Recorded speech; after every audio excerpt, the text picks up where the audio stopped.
ভাবে লিখবো তোমার গল্প, যে পড়বে সে বুকের ভিতর অজানা একটা ব্যথা অনুভব করবে। চোখে পাপড়িতে জমে থাকবে হালকা কুয়াশার মতো পানি। মনে হবে এই ভালোবাসা বুঝি কোথাও গিয়ে থেমে গেছে। ঠিক শেষ পাতার আগেই ভেঙে গেছে এক সুন্দর স্বপ্নের অধ্যায়।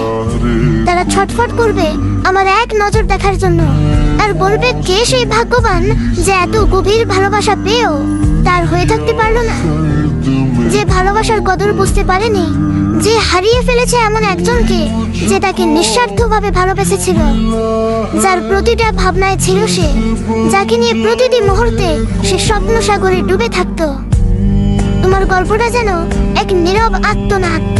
সেখানে শব্দ নেই, আছে শুধু অনুভূতির ঝড়, অপেক্ষা, না পাওয়ার যন্ত্রণা, আর না বলা হাজার কথা। তুমি ছিলে কারো জীবনের স্বপ্ন, আর সেই স্বপ্নটা আজ শুধু ভাঙার টুকরো হয়ে ছড়িয়ে আছে স্মৃতির গহীনে।